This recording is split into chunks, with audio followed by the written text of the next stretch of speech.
Bye.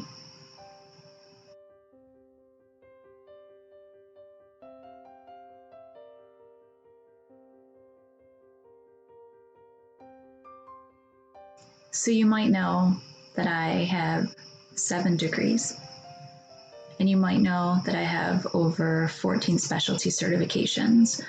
So how did I get those? I went to school nonstop while raising my kids for 26 years, basically.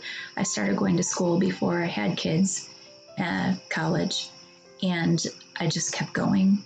So I remember when I was 4 years old, I was with my mom, and we went to go pick up my brother from school. He went to kindergarten, and we had to walk down the road to be able to go pick him up from school. It was down Masonic. We lived at Masonic and Harper in St. Clair Shores in Michigan, and I had to go pick up my brother from school. So my mom put me on her shoulders, and that was one of my favorite times.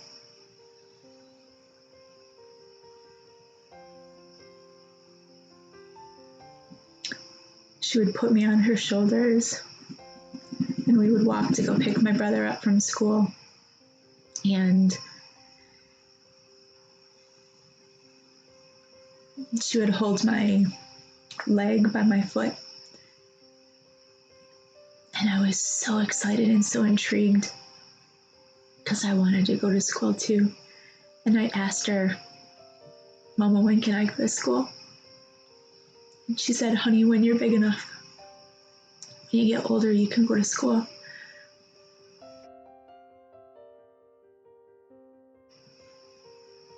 And you can learn everything that you want. And so I did. And I just finally stopped. I mean, I'm never going to stop learning, but I finally finished college.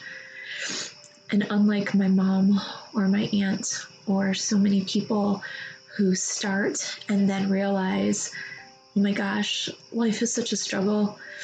I can't work and take care of the kids and pay the bills and have a relationship and, maintain everything in my family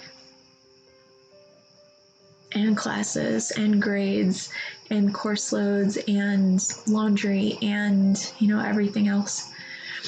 And so many people don't finish or take 7 years to get an associate 2-year degree or whatever. No, I actually used my subsidized housing and took care of my kids and went to school because I knew that, number one, financial aid does not get counted as income. So I would have a little bit extra money to be able to buy them gifts and buy their clothes and make sure my utilities got paid, which didn't always happen. That's how I raised my kids, as I just kept going to school. And so I had to do all kinds of stuff that I wanted to do and learn all kinds of things that I wanted to learn. And I did it nonstop, straight through. I went to college for 26 years, and I ended up with 7 degrees. I'm 46 years old, and I went to college for 26 years, including summers. And some of those summers were crazy intense course loads because I went through medical school, and that was intense.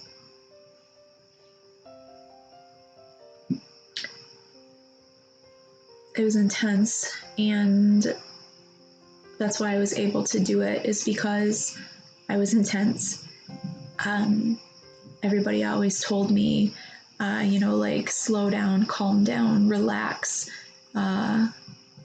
take a breather. Where are you such in a hurry to? But then I also got other things like, why don't you let somebody else have a chance? God, Miss Know-It-All, all kinds of things like that. Even in elementary school, like the teacher would ask a question, I knew the answer, right? Like, how many people the teacher asked a question and you want to answer, and you were the kid that was like, the teacher was like, okay, anybody else besides you? Anybody else in the class? Anybody? Yes. What's the answer? Of course. Nobody likes to know it all. Yeah, I learned that really quick. Not always fun. But yeah, so I guess, I proved that I'm kind of a know-it-all, and pretty much any topic you come up with, I have a story for, because been there, done that, experienced it, took the class, very possibly got an A in it until I was in medical school, because full-time for a normal regular college is like 12 credits. Full-time graduate level is 8 credits. And I was in 2 different schools, a single mom, raising 4 kids by myself, 350 miles away from everybody that we knew. The first year was horrible. My kids hated me because I moved them away from their families.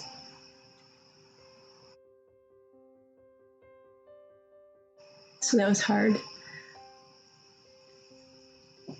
I didn't have their support.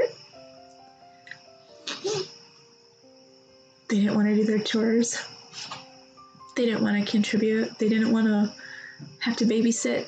They wanted to go do their own thing and be allowed to hate me. And that was hard.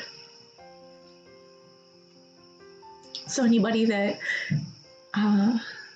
is out there listening, and you know how hard it is when you're trying to get through something and you're just not getting the support that you need, you have to be strong, right? You have to be strong because you're the one steering the ship, and other people are counting on you, but you don't really have anybody to count on, right? Yeah.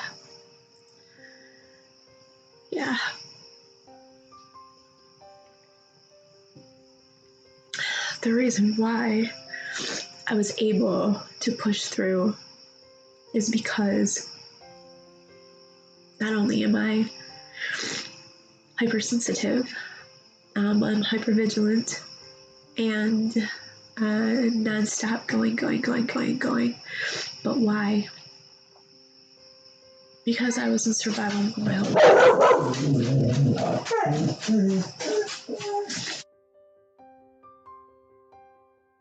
Because I had to.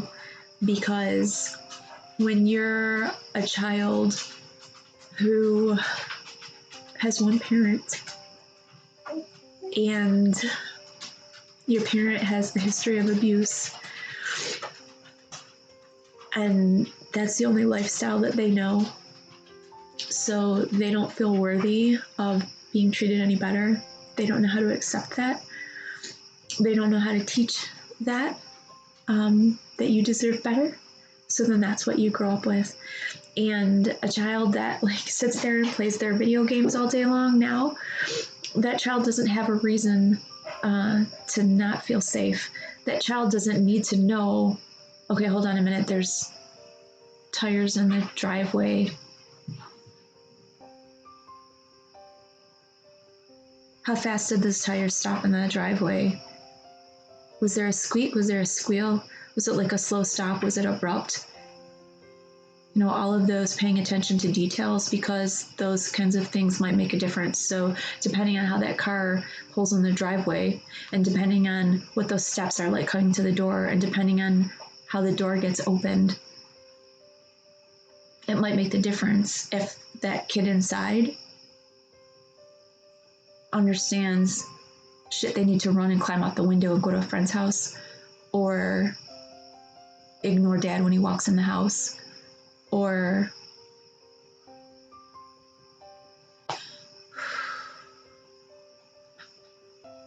today's gonna be an okay day. See, the problem is I wasn't abused like that. I was neglected. My mom had a filter of trauma and abuse where she was so hyper-focused on herself that she didn't really have time for me. And I was so competent and so smart that I could handle and take care of everything. So I was given lots of responsibilities and I was ignored. And she told me it was because she didn't have to worry about me because she knew I was okay. No. I wasn't okay. I I was ignored.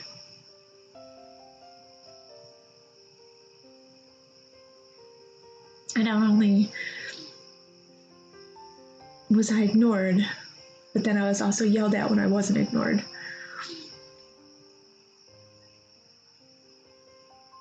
And I kind of did know everything. So I was very empathic, psychic. There's this thing called neuronal mirror imaging.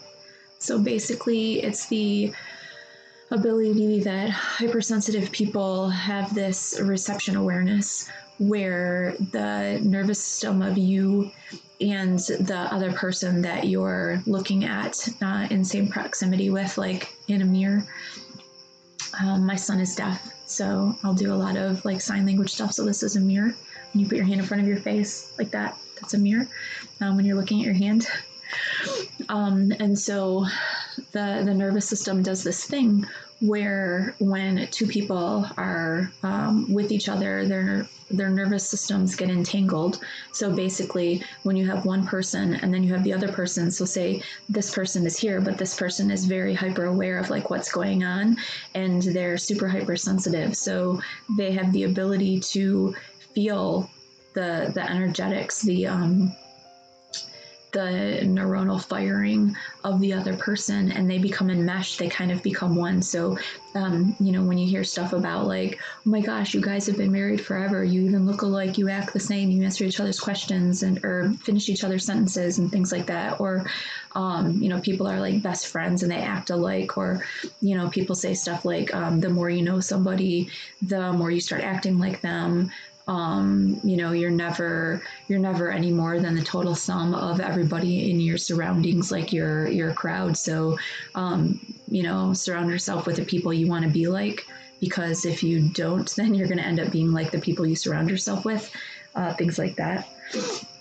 But anyways, I would absorb and be able to understand everything that was going on with the people around me. And I was surrounded by people who were habitually abused on both sides of their generation. So I didn't know my dad's family.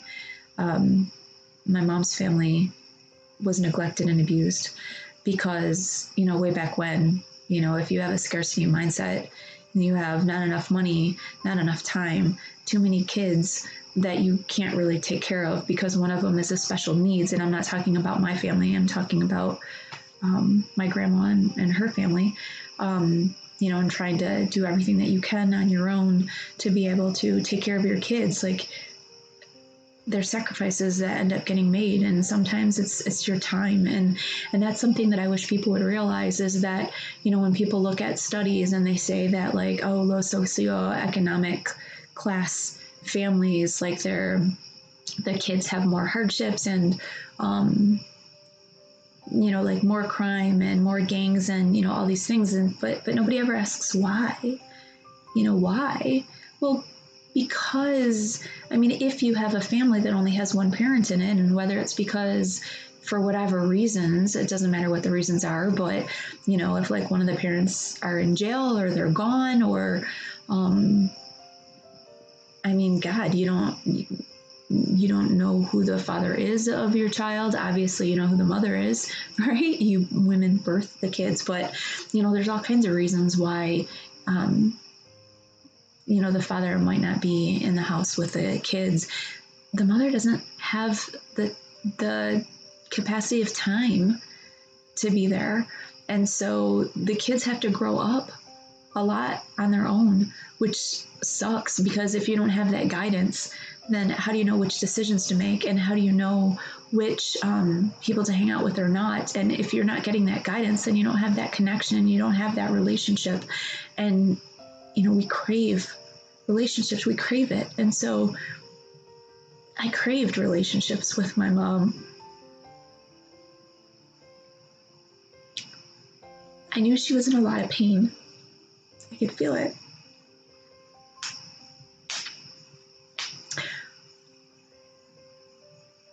I remember when my little sister was born, and my mom was so scared. And my brother and I were brought to the hospital, and they walked us into the room. My sister is like 4 years younger than me, just under 4 years younger than me. And my brother and I were led into the room, and my sister was laying on the table, her little bald head, and she had tubes in her head. Because when they're that little, they give them the IVs and the fontanelles, right? And the soft spots in their head. And because their blood vessels are too small. And so she had the tubes in her head. I don't even know if my mom knew what was wrong with her or not. I don't know. I was like 3. And I knew my mom was very scared.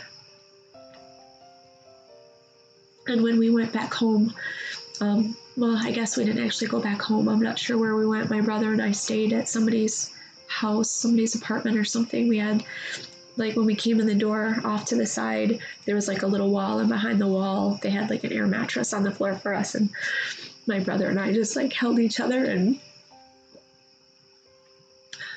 promised to be there and to care and to help. And he kept that promise to me for a long time.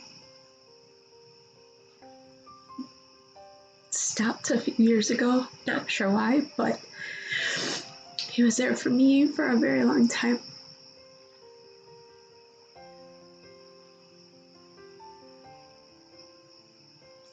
So when I was growing up, people would ask me questions and I would know the answers to them. And I remember when I was little, my mom brought my brother and me to the doctors, and we got like the little sugar cubes, with the polio, how they had stopped doing it in the arm and started putting it on the oral, like sugar cubes. So we had that, and they started asking us questions, and I didn't know at the time, but they were giving us IQ tests, right? And so they would ask a question, I would give them the answer. They would ask a question, I would give them the answer. Ask a question, give them the answer, right? And after a little while, they became very interested in me and my answers, and I didn't understand why. And my brother, when they were asking him questions, I couldn't understand why he was taking so long to answer, and why he was getting upset and frustrated, and why he was telling them the wrong things. I didn't understand. And they didn't seem as interested in him as they were in me. And I was very observant to this. Like, I watched a lot. My mom's best friend even told me later in life that she thought that there was something wrong with me because my mom would just put me in the swing and I would just look around and stare at everything. Like, she thought, that I was retarded, her words that she used at the time. And, she thought there was something wrong with me. And so I was taking it all in. Like, what do we do when we're born? The first 7 years of life, we're in theta, right? So it's kind of like a hypnotic state where we're just absorbing everything because we're these new creatures that have been born, and we have to learn everything to know how to survive, right? So we just take in everything from our environment. And so you have to learn what everybody does and what's acceptable in your family, and you get put into a role, right? So depending on what your family dynamics are, and if you have other siblings or not, and you get put into the role. So maybe you get put into that role of the achiever, or maybe you're the rebel, or maybe you're the one who's sick, or what's the other one? I don't remember what the other one is right now, but I know that they talk about 4 different types of roles. The rebel, wild one, the sick one, the smart one. I don't remember. It'll come to me, I'm sure. But anyways,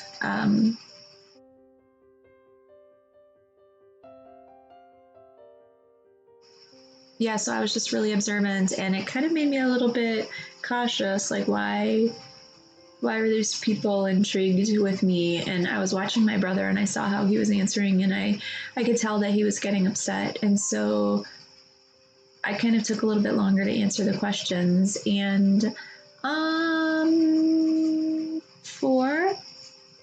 maybe was the way that I answered a question when I knew the answer was really 7 or 3 or whatever. And after a little while, they didn't really seem like they cared that much about the way that I was answering questions. So, you know, they let me be alone, and they didn't like ask me too intensely more questions, or many more questions too intensely.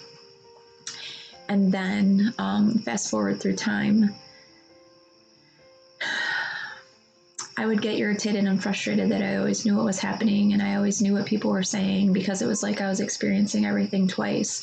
So I would already have the conversations with people in my head, and it was like they didn't know that the conversations were already said. And so it was like life was pretty boring, because I knew what was happening. I knew, you know, like when my aunt brought us to this church when it was Easter, that we weren't going to be able to get in, but the next one I knew we were going to be able to, and then that's what happens. Like I always knew what was happening before it happened, and I learned that people don't really like knowing that. So I would tell people just point blank, like, this is what's going on, and then, you know, of course, people were like, what are you talking about? You don't know what you're talking about. That didn't even happen yet. How would that even happen? Like, you know, whatever. And then the thing would happen. And if it was something that scared them, or something that wasn't a good outcome or whatever, then I would get accused of making bad things happen, which was ridiculous. I was just sensitively aware of the energetic flow of what was happening, and could come to the conclusions essentially of knowing what was happening, because that was the trajectory that you know, that timeline was on, or whatever. Like, you know, somebody does something and then this happens, this happens, this happens, it's a logical conclusion that this is going to happen next. Like, I mean, there are only so many possibilities. Like that movie Limitless, where the guy would like take the pill, right? And then he could see all these different possibilities and angles and everything, and then come to the conclusion like really fast because of this medicine that he was taking. It was, yeah, kind of like that, but you know, I wasn't taking anything for it. That's just naturally who I was. But yeah, that scares people, because people aren't really like that, and I didn't know that. But I learned not to be like that, which was hard. It was hard because I was denying who I was, and I knew I didn't really fit in with my mom's family. I didn't look like them. I didn't talk like them. I didn't act like them. Like I was confrontational, meaning like when something happened with somebody, I would want to go to them and talk about it, and I would want things to be resolved, and that's not how they were. When you come from a family that has multi-generational abuse and trauma from both sides, then the one who's loud is the one who gets pulled out of the crowd, and maybe they don't come back. Yeah, that's generational cultural trauma, from a scarcity mindset, and that's just too scary to people.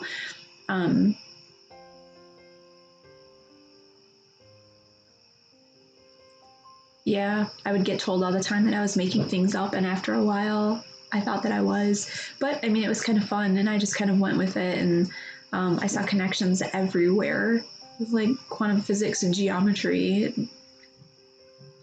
I mean, honestly, that's how I made it through a lot of school, raising my kids, is I just intuitively knew what the answers were for things. But once I finally moved away from my family, and my kids hated me the first year out of taking them away from everybody that they knew, and I didn't have that support. It was very intense, and I had no idea that life didn't have to be like that. So I essentially ran. I was constantly running all the time, and after a while, I questioned and I wondered, why am I running? Like, am I running away from something? Or am I running to something? And it took a very long time, but I realized that I was always being held back. And quite honestly, I was guilted into it. So, you know, for anybody out there who's extremely empathic and hypervigilant for whatever reasons, just naturally that's who you are, or because of the environment that you were in your state of survival, you had to be, like, your life depended on it.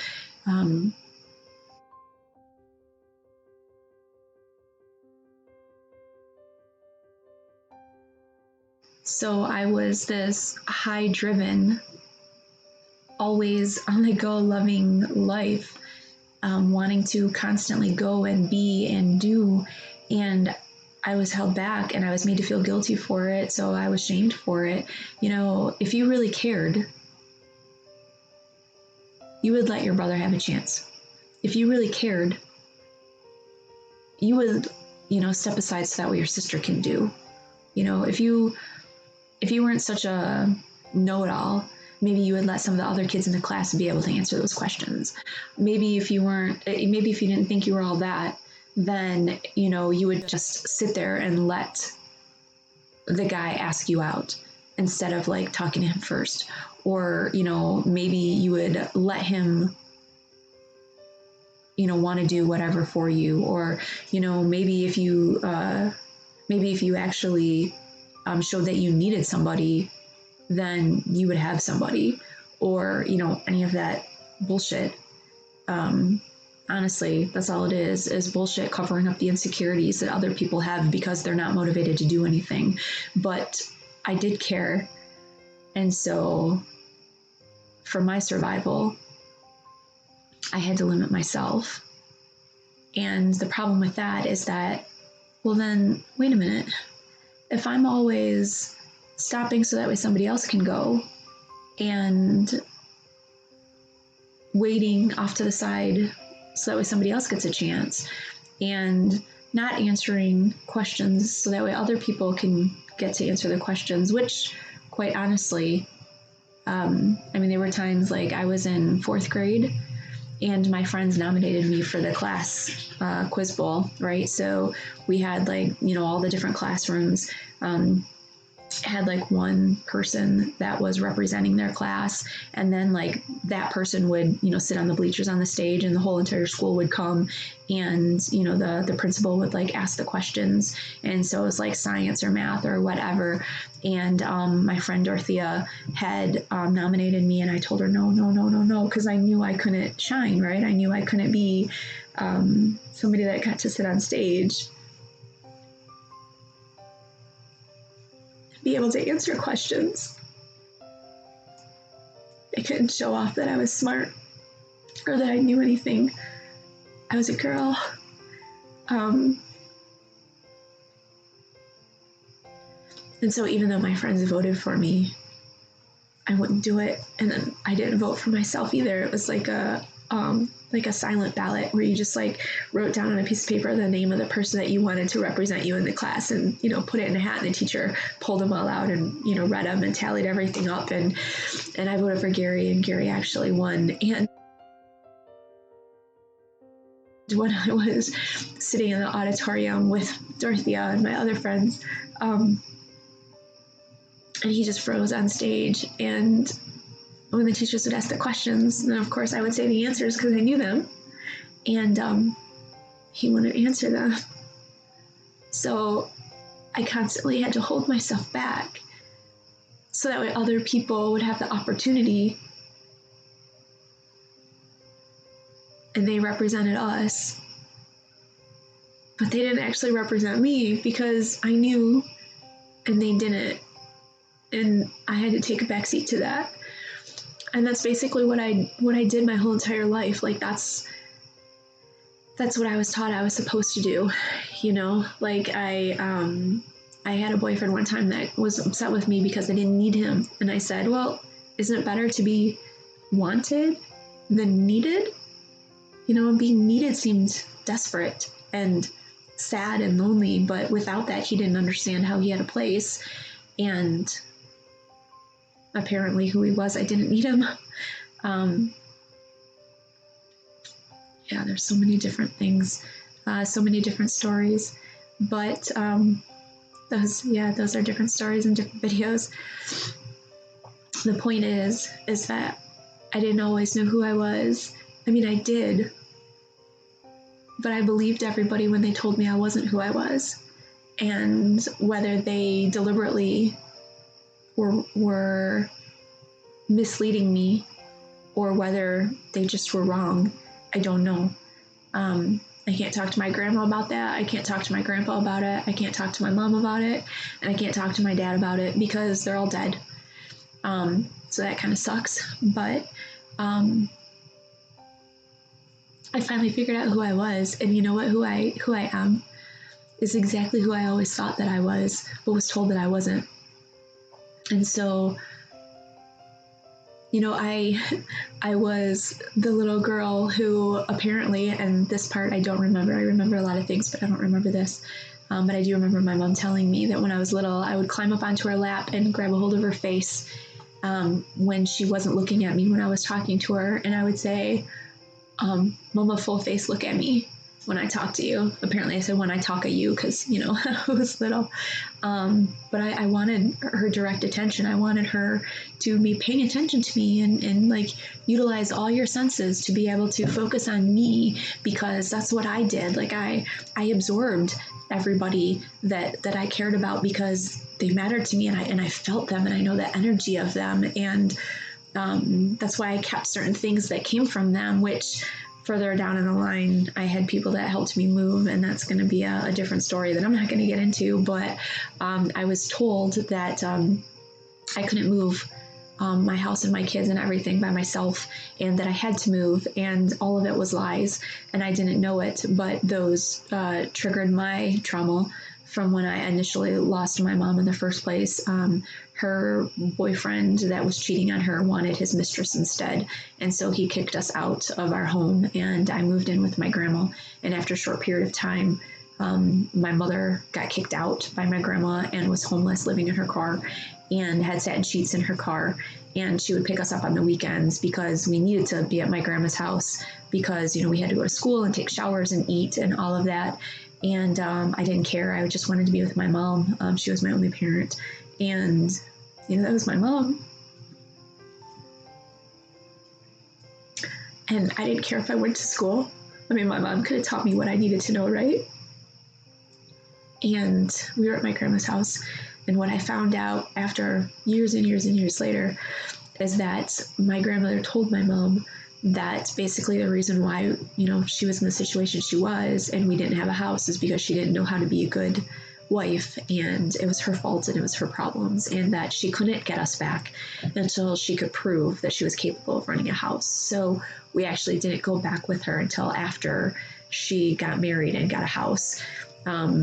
After we had been at my grandma's house for a couple years, I, like, my mom had, you know, an apartment and it was only one bedroom. I said, Mama, how are we supposed to move back in with you when you have an apartment with only one bedroom? You know, she had 3 kids. And I had no idea that my grandma told her that she had to prove that she was worthy of getting us back. Yeah, we have a long history of believing what people tell us. So when I had all my childhood traumas triggered, it was because I was in a house where the owners told me that I could live there the whole time that I was going to school, which would have been maybe 5 to 7 years in my medical program. And after 3 years, they said, you're almost done with school, right? No, I'm not even halfway done yet. Why do I need to find a place to live? And they said, no, you're fine. And by the next year of having to sign that lease, right before my midterms, they told me that they weren't going to renew my lease. So I panicked, and I had no idea if I was supposed to drop out of school, if I was supposed to just put all my energy into finding a new place to live. I actually did manifest a house. I found a location, but my subsidized housing, they couldn't find their paperwork for it to go through. And it was like a back and forth every single day where they couldn't find it, and then they did. And then I was relieved and I would cry because finally, you know, it's going to happen. And then the next day they would call me and be like, no, that wasn't the right thing. We have to find something else. Don't know if we will. You know, so I would cry because of that. And so it was back and forth, and all of it was lies. I never had to move. But the problem is that, and the owners ended up paying for me to be there, and people came to help me move and stole from me. Horrible trauma. Like, all of the people that I thought were my friends weren't there for me. And I believed everybody. You know, I was taught to believe people, and that people are good, and to have faith. And oh my gosh, I knew what was happening. I knew what was happening. And I always got yelled at for knowing what was happening because I got accused of being this horrible person who, made assumptions about people before they even made decisions, and that I needed to give people the benefit of the doubt, and, what was wrong with me, that I was making accusations about people when that's not even what they were doing or who they were. And no, I was right. I knew exactly what was going on. So whether it was because they had misunderstood, or they didn't know how to be their authentic selves, so they weren't capable of being able to be there for what I needed them for, or their egos needed to rape my soul because that's what happened to them and that's what made them feel better. I don't know. I don't care. But I knew what was going on, and it tore my soul apart. And I ended up with a nervous breakdown, and I lost almost everything that I held dear, that were those precious gifts that came from the people that I cared about, that were in my family, because I actually could hold those things and be connected back to that time and space, like that space-time reality of the energetics of the emotional intent behind those gifts that were given to me, and I could be with them again. And with all my things gone, I can't do that anymore.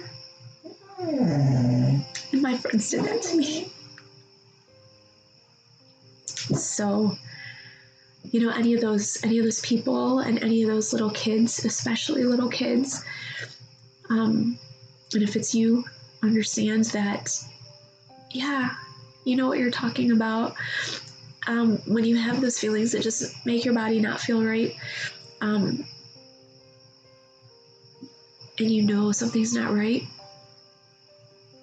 Those little kids, when the parent is like hugging the kid, and then like the whatever relative comes by them, and they're like big and yucky and gross, and like big relative term, like they're just big, yucky, gross, and the baby is like like this, and like they don't want to be kissed and whatever. Well, you don't know if that person has the HPV virus. You don't know if they're slobbering that virus all over your kid, and your kid is going to end up with a herpes simplex. You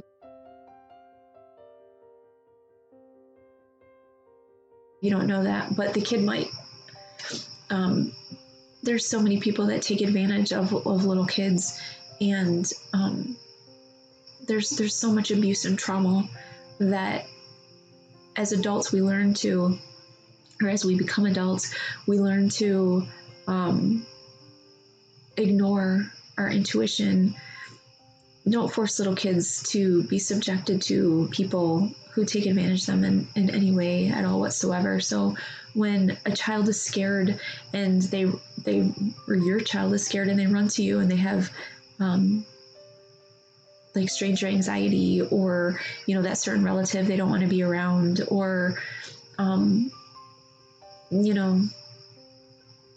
the neighbor or whatever, they really don't like going there or whatever, like listen to them, understand them. They're picking up on something that's real, and we all have this innate quality in us, but a lot of us were taught that it's not real, and that we're supposed to be socially polite, and all of these other things. And I beg you to reconsider that, because way too many people have been traumatized, and way too many of us don't know who we are, because we're told by other people who are well-intentioned that, because that's what was told to them, that we need to be nice, and we need to be appropriate, and we need to be fair to other people. Well, what about being fair to ourselves? What about honoring ourselves? What about trusting that, that yucky feeling around that person? We need to be able to honor ourselves. And so, when people talk about people that are hypersensitive, you know what? No, I'm going to turn that around, and I'm going to say, no, I'm not hypersensitive. I'm aware. The people that aren't aware,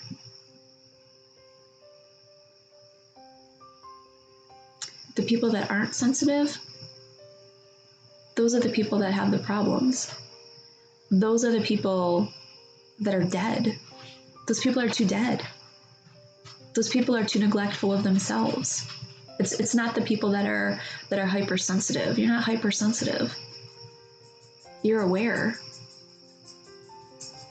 And so it took a long time. It took a lot of trauma. It took a lot of release, because in order to be able to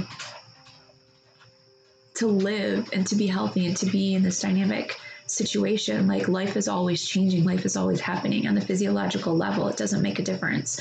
Your cells are taking in, water and nutrients and neurotransmitters, and then it's releasing the old broken down chemicals and the CO2 and the toxic byproducts of cellular breakdown because of digestion on every level all the way down. And that stuff gets processed, and then it needs to be pushed out, and it needs to be eliminated. And you eliminate things through your urine, through your bowels, through your breath, through your skin. So we have to be able to process this through your voice. If you didn't have a voice, gosh, listen to what all of these different words are and what they mean. People tell you exactly who they are all the time. They're just constantly reflecting a mirror of who they are. And that's kind of what I am for people. I'm a mirror. And so a lot of times people don't like what they see, but I'm just reflecting back to them who they are. That's just who I am. I'm a Hayuka empath. That's just who I am. And I'm sorry if you don't like who you see, but that's who you are. And so, we all can reflect who is in our environment. And I had a very difficult time going through school, because I had to struggle with everybody's authority, and only at the end, trying to cage me. And because of my past, my history, with being able to recognize and see all the abuse, and being able to connect to people on such a deep, intimate level, because when you can feel other people's traumas, because they perseverate and they ruminate, and all of the energetic moving through your nervous system, we call those action potentials. So all that reception. So you're in your environment, say you hear a sound or you feel something, and the nerves in your skin pull that information up through, and those signals go through your body and go to your brain, tell your brain what it is. So if you feel a cold breeze, then if you're in an environment there's supposed to be a cold breeze, then your brain knows everything's okay. But if you're in a warm house and all of a sudden you feel a cold breeze, there's nobody around you, that's going to freak you out, right? And so your brain makes sense of all of these things that you're perceiving, and then tells you what to do about it. So if you're in an environment where you're not allowed to do anything about it, then those things just go around and around and around, and then they settle somewhere. But then when something happens that reminds you of it, and then it kind of triggers them again a little bit, and then you're going on those neural pathways of okay, we're going through this cycle again, and all this stuff is happening again, and oh, what's going on? And then after it's safe, and then that stuff can settle again, and then whatever. But those kinds of those emotions, those memories, those feelings, what am I supposed to do with this? They're sitting there, and they're kind of moving. They're kind of stuck, but they're always kind of moving, and just constantly waiting and processing, and waiting to be released until they're able to be released. And then when you have somebody that is receptive to that, and they come near you, and they're able, like me, I'm able to pick that up, then I'm getting your action potentials, and I'm receiving them through my skin, and then they're traveling up my nervous system, and they're going to my brain, and then they're going to my visual cortex, and then I see your traumas. Yeah, you're welcome. Thank you. Thank you for letting me see your traumas. So then I know what's going on. I know the girl right there who's 15 years old, and she's pregnant, and she doesn't know how to tell her family because they're going to make her have an abortion, and she just knows it. Whether that's true or not, I have no idea, but that's what she knows. And there's no reason I should know that because she didn't tell me, but I know that. And, oh my gosh, dying. yeah, there's an energy to people who are dying. Your energy changes, and it doesn't make a difference if if it's an animal or if it's a person. It doesn't matter. There's an energetic change when the energy starts dissipating from a body, and I can feel that. And there was a time that I felt that in me. It was after I had been liquid fasting for a while. It actually wasn't quite that long ago. And I was concerned about how I was going to start refeeding, and I wasn't exactly sure how I was going to do it, even though I've done different types of dietary limitations in the past.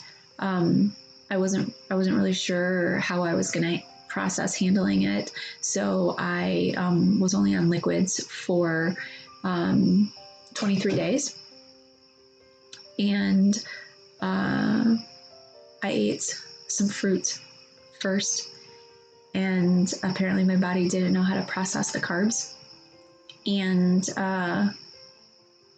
messed myself up. I felt the energetic flowing. I would eat, I would have some carbs, I would have to rush to the bathroom to poop it all out. I had no idea that I even had that much in me anymore, but it was horrific.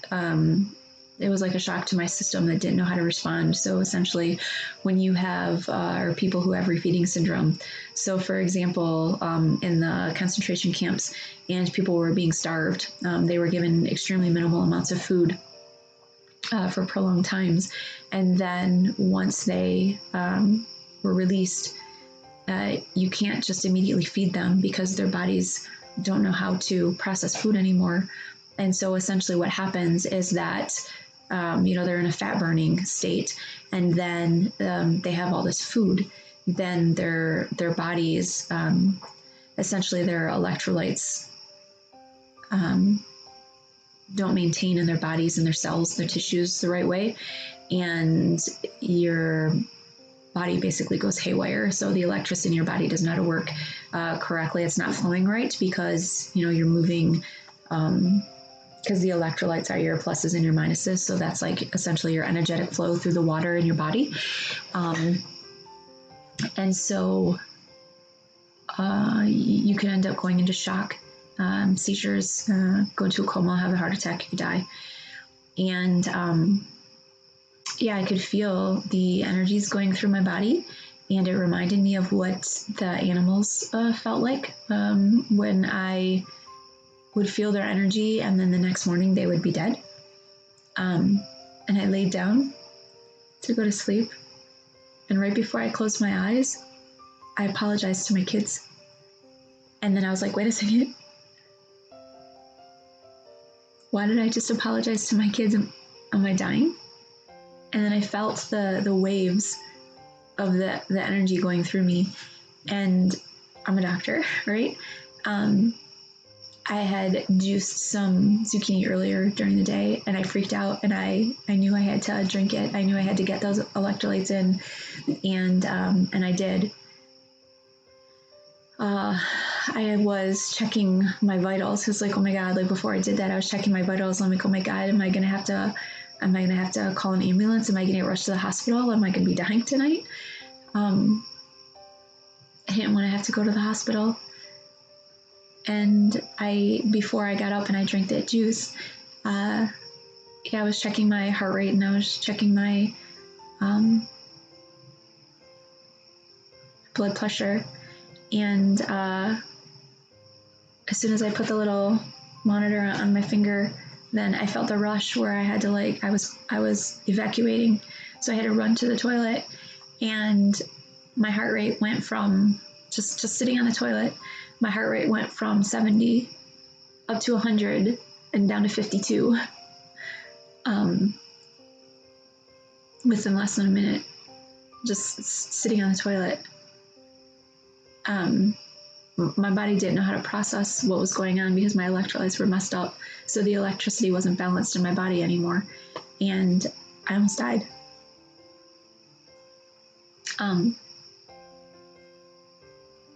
Not the first time.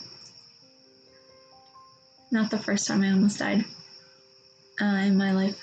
I also broke my back. That was fun. Yeah.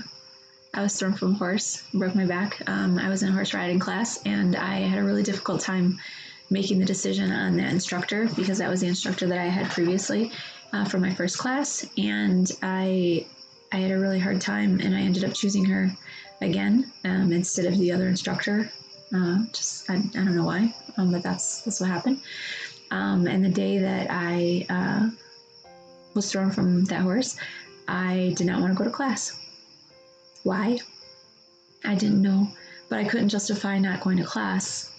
So I went, and on my way there, I was going to stop at McDonald's and get a hot chocolate, and I argued with myself, go inside. Like, it's January, why would I want to go inside?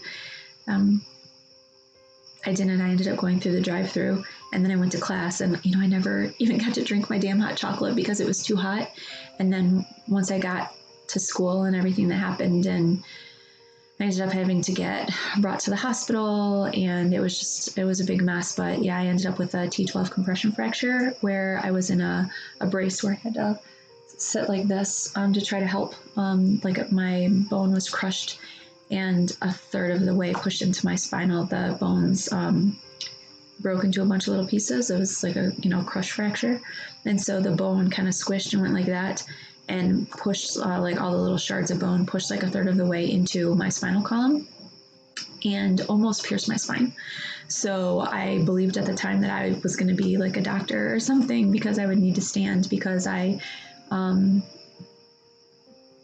was the second time that I'm aware of that I had an injury where I was almost paralyzed or ended up with muscle problems. When I was younger, I was laying on a bed, like those fold-out couch beds, and my aunt's neighbor kid had come over. She was 16 and I was, I don't know, I think like 9, and she was big, and she sat on me, and I was kicking her and trying to kick her off of me, and like wailing my arms and my legs, and I somehow had ended up kicking my leg all the way across the bed and hit the metal frame, and so the back of the metal frame went through the back of my heel, and it was 1/20th of an inch away from slicing my Achilles tendon, which controlled the muscles of my leg.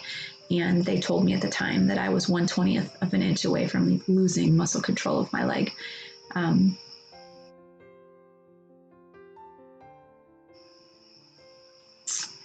So yeah, apparently I was supposed to be a doctor. Yeah, took me 26 years of education while raising kids by myself doing that. And there's so much trauma, and there's so many struggles, and so much that I went through to get there. So believe me, I understand. I know what it's like. And I had to run and run and run. And I made it to the finish line. I really did. Why? Because I had no option. And you know what I found out? The guy that I was told was my father that didn't want me. It wasn't me. It was because he didn't want kids, right? But I knew what his name was, and I knew who he was, and I knew people that knew him. But I'm 7 years old, little, whatever. I was not allowed to tell those people that I knew him that he was my dad. Well, come to find out, it was because he actually wasn't my dad, and maybe that's why I wasn't allowed to tell people, is because maybe he was just a scapegoat for my mom. I have no idea. She's dead. I can't ask her. But I I guess technically I could, but she's dead.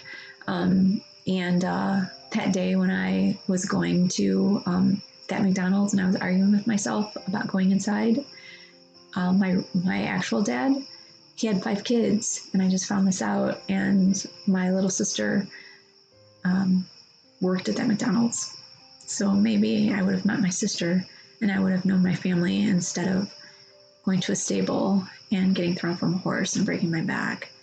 But who knows? That's not what happened. So believe me, I understand. And so 26 years I went to school for, and I got degrees all along the way because I'm just so crazy interested in life and amazed by teaching and learning and being real. And observation and awareness, and apparently knowing who I am. And I know who I am. I know who I am now. And all those crazy things, because there's like 3 levels of people, right? So there's 3 levels of people. So think of it like a pyramid. And the people at the bottom are the people who get stepped on all the time by the people who are above them. And there's like all these people, and this is the trauma, and this is the working for everybody else, and this is the being told that you're stupid and that you can't move forward, and that you have to wait, and you have to let everybody else have a chance, and you have to be separated, and you're not like those other people up there or over there, or you don't really get, and all that scarcity and lack, and all of that. And then the next group of people is like a taller section, and those are the people that are standing on those people down there, and those are the jerks who are God, I finally made it, and I'm not down there anymore, but I have to stand on you in order to not get pulled back down there. And those are the insecure jerks that are the traumatized abusers, who the only way that they can see not being down here is by pushing on those down there. And these people down here wish that dreams and magic was real, and these people right here know that they're not. But then there's another group of people that are up here at the top of the pyramid. The pyramid is kind of like a mountain top, right?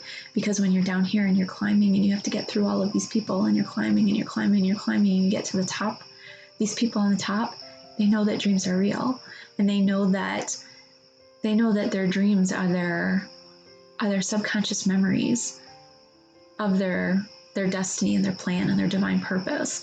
And that's why your dreams, your goals, the things that you're supposed to have, the things that these people down here aren't allowed to have, the things that I wasn't allowed to have. I never even knew what a goal was. I didn't know what a dream was. I didn't have mentors. I didn't have people that I looked up to. I didn't have role models. I didn't have heroes. I didn't even know what any of that stuff meant.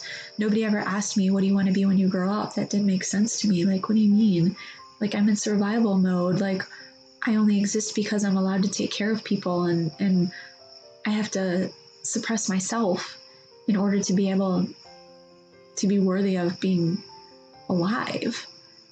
That's what these people down here are being subjected to.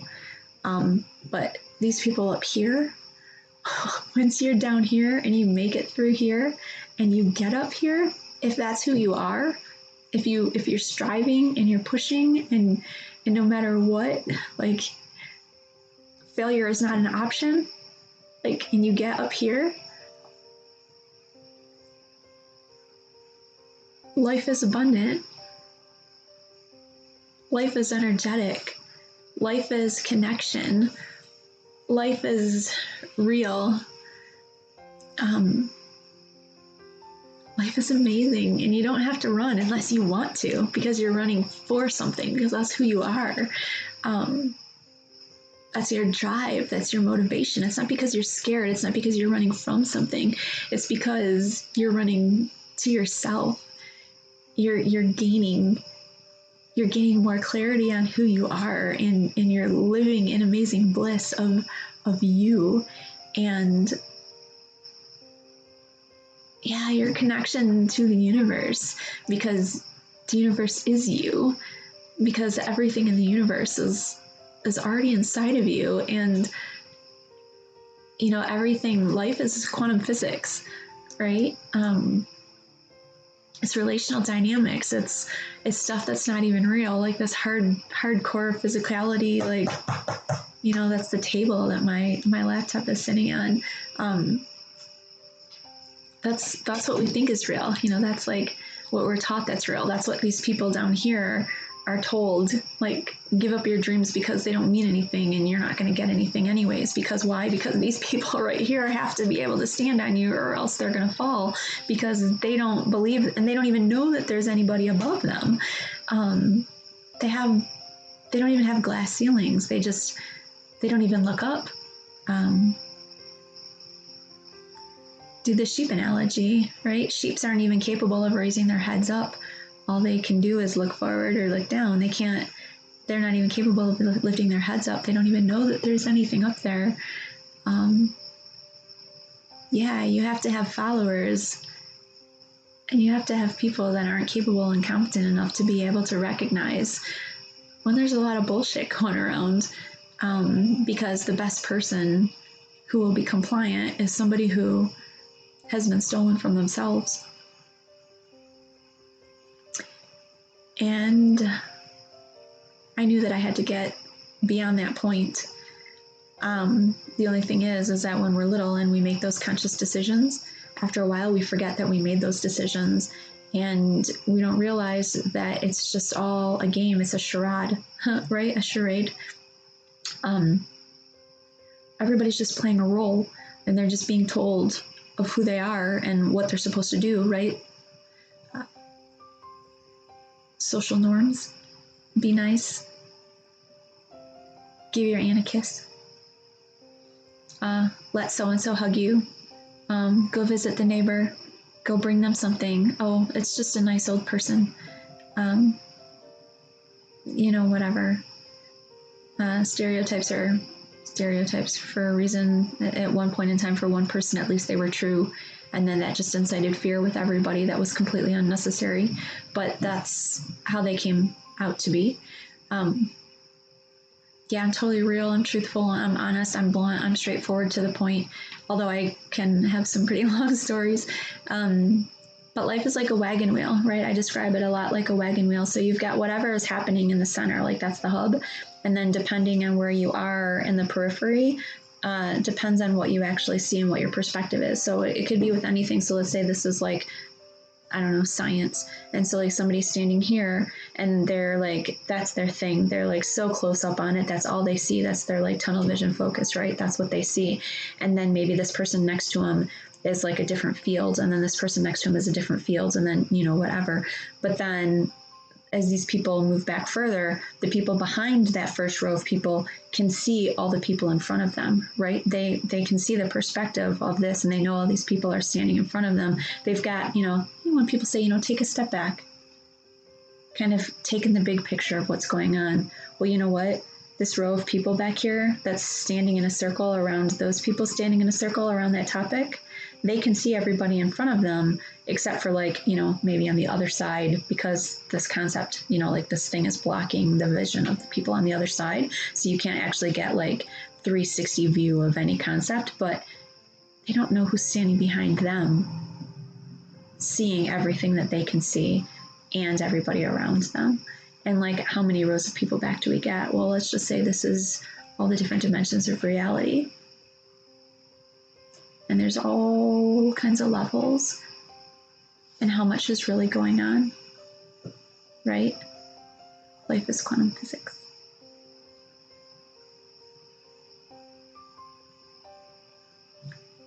You know who you are. You've always known who you are. You had to forget in order to be who you needed to be in order to get through what you were going through. And now you grew up, and you're not dependent on those people anymore that you were dependent on to feed you and to get you clothes and to get you to school. And maybe they didn't feed you very well, and maybe you didn't really have the best clothes, and maybe they never really got you to school. But they did the best that they could with what they had. And now it's time for you to remember who you are. Because who you are is really inside of you. And who you are is that little kid like me, where I climbed on top of my mom's lap and I told her, "Mama, you full face look at me when I talk to you." And when you were little, like 2, 3, 4, and you raised your fist and you said whatever it was that you said. Can you do that? Can you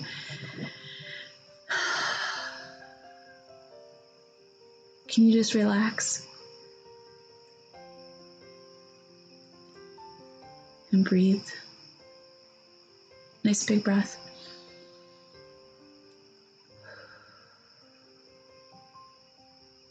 Another breath.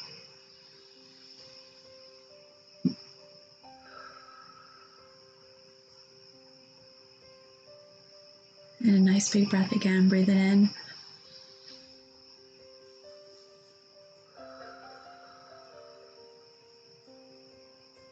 And go back. And remember, what was it? And maybe it's too much to just all the way immediately go back to when you were 2 or 3 or 4. So let's just start with earlier today. What did you do earlier today? What was a conversation that you had? Who was that conversation with?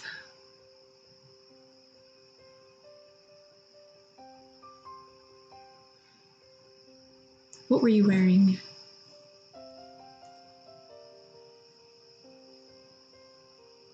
What did that fabric feel like on your skin? What did you eat yesterday? What did it taste like as you chewed on it and you swallowed it? What was your favorite meal in high school?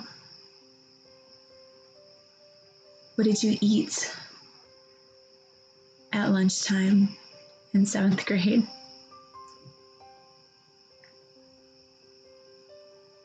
How did you get home from school? If you went to a school, an elementary school.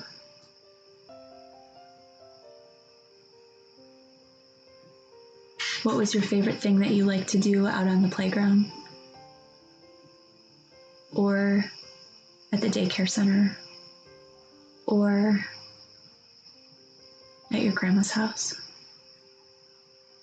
Or with your grandpa?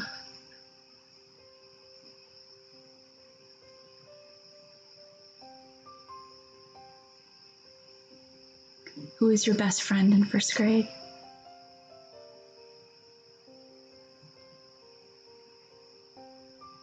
What did you stay up late at night hoping for your next holiday of gift giving and receiving? What did you want for your birthday when you were 5?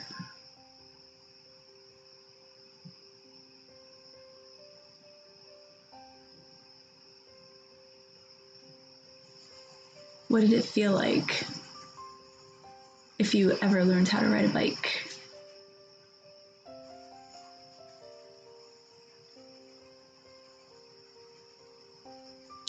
What was your favorite dessert?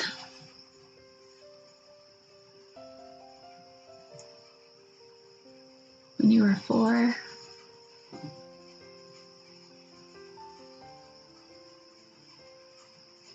What was your best friend's name in kindergarten?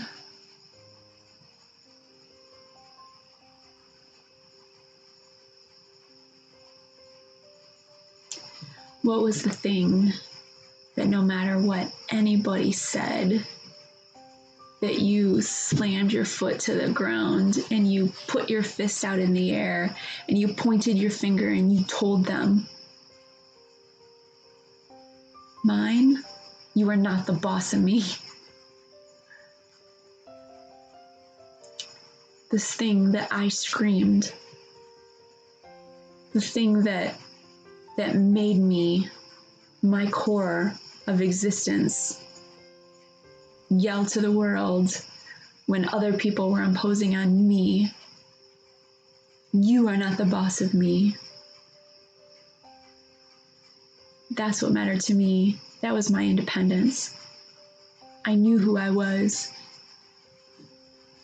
And I had to give all that up and let it go in order to be able to fit into my family, to be able to survive and be taken care of.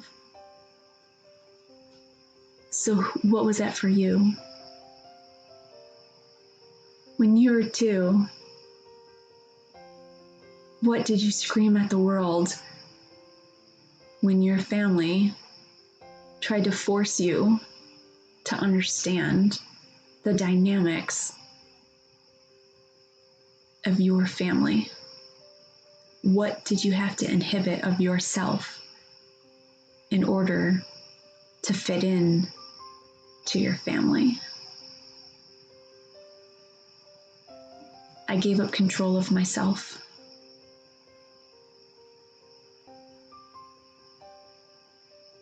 I allowed myself to have no boundaries. I became a victim,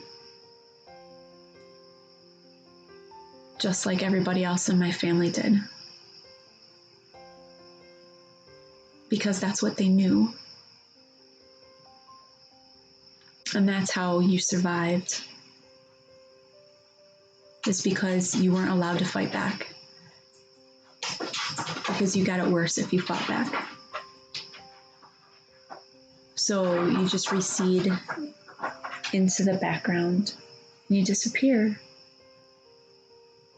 I couldn't disappear. Not once I had kids.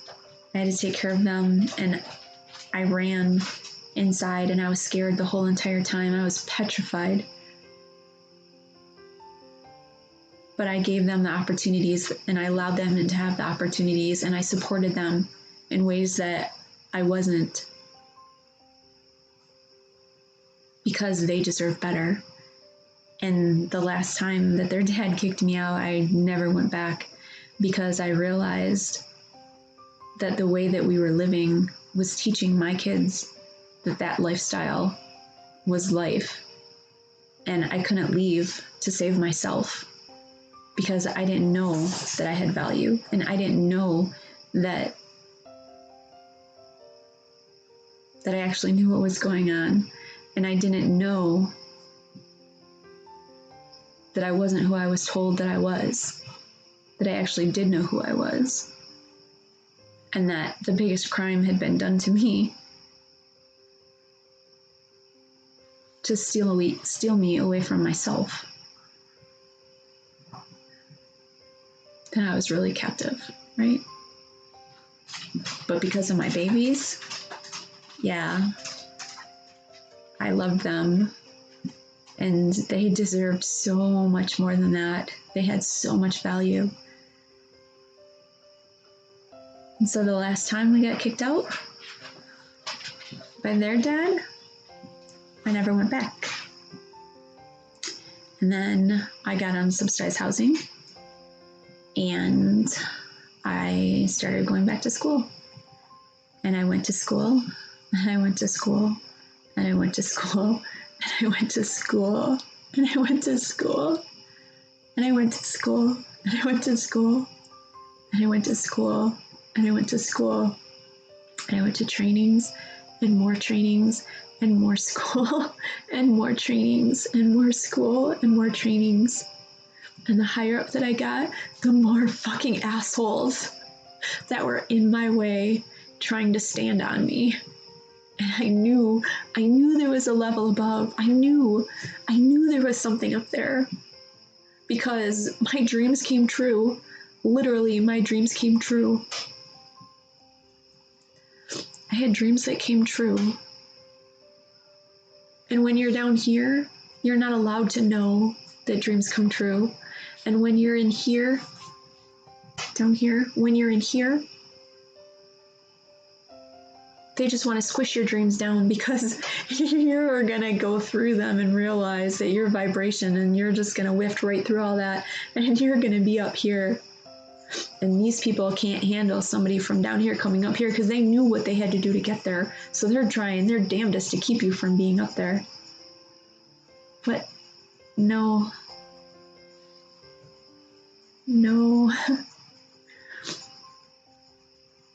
So I went to school, and I graduated, and I went to school, and I graduated. And do I have regrets? Fuck yes. Fuck yes. I wish I would have known I didn't have to constantly run. I wish I had known that I didn't have to be petrified.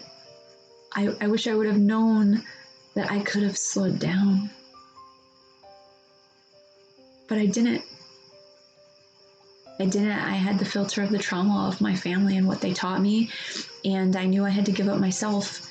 And all those crazy voices in my head, I had no idea those were me, guiding me, that I have shut up and suppressed for so long. I didn't know that.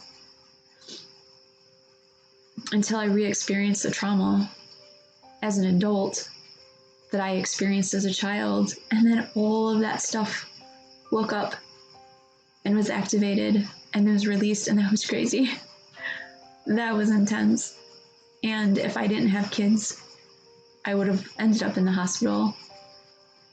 But if I would have gone to the hospital then, not the thing that just happened recently, but back then, when I moved, when I thought that I had to move and people came to help me because they were my friends, the fuckers that just misunderstood the intentions and thought that everything I was having in my house was being donated so they could go through it and take whatever they wanted. No. They stole from me. They justified it because that's what they wanted. And they raped my soul and ripped away from me all of my connections, energetic connections and memories to the loving aspects of the family that I had, which, because everything was enmeshed and entrained, the trauma was attached to it as well. But I still kept the good that I had from those people through their fears, that they didn't know how to see beyond their fears. Because I can actually feel and see who people really are.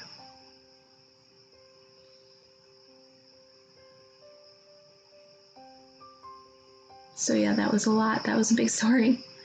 But yeah, I can tell you, I broke my back. I walk. And subjected to 3 car crashes in 2 years. I got a really bad concussion on the last one, and the doctor that I was going to was too aggressive in the care for me and kept traumatizing me, kept re-injuring me. It happens. Trauma happens. But how much resilience do you have? Who are you? Do you know who you are? You used to, and you're still in there.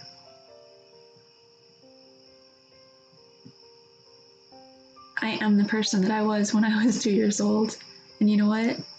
Nobody's the fucking boss of me. Nobody is. I'm the boss of me.